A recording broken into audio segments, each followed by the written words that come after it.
ಸತ್ತವರ ಚಿನ್ನವನ್ನು ನಾವು ಬಳಸಬಹುದೇ? ಇದರ ಬಗ್ಗೆ ಗರುಡ ಪುರಾಣವು ಏನು ಹೇಳುತ್ತದೆ? ಸಾಮಾನ್ಯವಾಗಿ ಸತ್ತವರು ಧರಿಸುತ್ತಿದ್ದ ಚಿನ್ನವನ್ನು ಕೆಲವರು ಹಾಗೆಯೇ ಬಳಸುತ್ತಾರೆ, ಇನ್ನು ಕೆಲವರು ಅದನ್ನು ಕರಗಿಸಿ ಬೇರೆ ಆಭರಣವನ್ನು ಮಾಡಿ ಬಳಸುತ್ತಾರೆ. ಆದರೆ ಇದರ ಬಗ್ಗೆ ಶಾಸ್ತ್ರಗಳು ಏನು ಹೇಳುತ್ತದೆ? ಸತ್ತವರ ಚಿನ್ನವನ್ನು ಇತರರು ಬಳಸುವುದು ಸರಿಯೇ ತಪ್ಪೇ, ಬಳಸಬಹುದೇ? ಎಲ್ಲ ವಿಚಾರವನ್ನು ಇವತ್ತಿನ ವಿಡಿಯೋದಲ್ಲಿ ಸಂಪೂರ್ಣವಾಗಿ ತಿಳಿದುಕೊಳ್ಳೋಣ.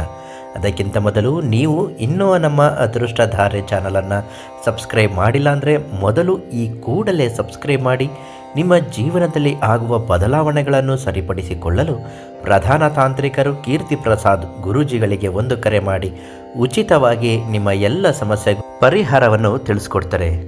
ಜ್ಯೋತಿಷ್ಯ ಶಾಸ್ತ್ರದ ಪ್ರಕಾರ ಸತ್ತವರು ಬಳಸುವ ಚಿನ್ನವನ್ನು ಇತರರು ಬಳಸದಿರುವುದು ಉತ್ತಮ.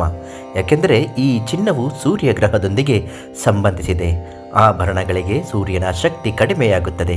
ಹಾಗಾಗಿ ಸತ್ತವರ ಚಿನ್ನವನ್ನು ಬೇರೆಯವರು ಧರಿಸುವುದರಿಂದ ದುಷ್ಪರಿಣಾಮಗಳು ಹೆಚ್ಚುತ್ತವೆ ಎನ್ನಲಾಗುತ್ತದೆ. ನಿಮ್ಮ ಆರೋಗ್ಯದಿಂದ ಆರ್ಥಿಕ ಸ್ಥಿತಿಯು ನಾಶವಾಗುತ್ತದೆ. ಅಲ್ಲದೆ ನಿಮ್ಮ ಇತರ ಕೆಲಸದ ಮೇಲೂ ನಕಾರಾತ್ಮಕ ಶಕ್ತಿಗಳ ಪರಿಣಾಮವು ಬೀರುತ್ತದೆ.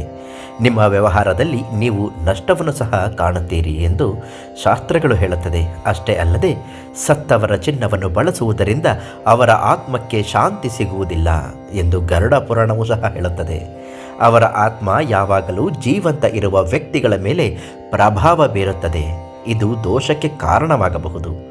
ಆದರೆ ಸತ್ತವರು ನೆನಪಿದಾಗ ಅವರು ವಸ್ತುಗಳನ್ನು ಒಂದೇ ಸ್ಥಳದಲ್ಲಿ ಸಂಕೇತವಾಗಿ ಇಡುವುದರಿಂದ ಯಾವುದೇ ನಷ್ಟವಾಗುವುದಿಲ್ಲ ಎಂದು ಜ್ಯೋತಿಷ್ಯ ಶಾಸ್ತ್ರಜ್ಞರು ನಿಮಗೆ ಸಲಹೆಯನ್ನು ನೀಡುತ್ತಾರೆ.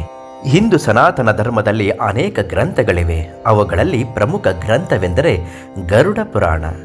ಈ ಗರುಡ ಪುರಾಣದ ಕುರಿತಾದ ಅನೇಕ ಚಿತ್ರಗಳನ್ನು ನೋಡಿರುತ್ತೇವೆ, ಕೇಳಿರುತ್ತೇವೆ, ಓದಿರುತ್ತೇವೆ. ಪುರಾಣ ನೆನಪಾಗುತ್ತದೆ ಎಂದರೆ ಅತಿಶಯೋಕ್ತಿಯಲ್ಲ. ಈ ಮಹತ್ವದ ಗರುಡ ಪುರಾಣವನ್ನು ವೇದ ವ್ಯಾಸರು ಬರೆದಿದ್ದಾರೆ. ಗರುಡ ಪುರಾಣದ ಪ್ರಕಾರ ಸತ್ತವರ ಚಿನ್ನವನ್ನು ಯಾವುದೇ ಕಾರಣಕ್ಕೂ ನೀವು ಕರಗಿಸಿಯೇ ಆಗಲಿ ಅಥವಾ ಪ್ರತ್ಯಕ್ಷವಾಗಿಯಾಗಲಿ ಪರೋಕ್ಷವಾಗಿಯಾಗಲಿ ಉಪಯೋಗಿಸಬೇಡಿ. ಅವರ ನೆನಪಿನಲ್ಲಿ ಒಂದು ಕಡೆ ಇಡುವುದರಿಂದ ಯಾವುದು ಕೆಟ್ಟದಾಗುವುದಿಲ್ಲ, ಎಲ್ಲವೂ ಒಳಿತೇ ಆಗುತ್ತದೆ.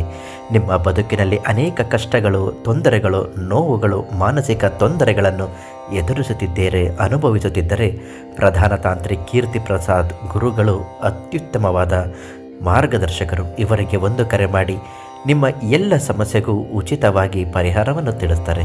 ನಾಳೆ ಮತ್ತೊಂದು ಮಾಹಿತಿಯೊಂದಿಗೆ ಭೇಟಿ ಮಾಡ್ತೀನಿ. ಧನ್ಯವಾದಗಳು.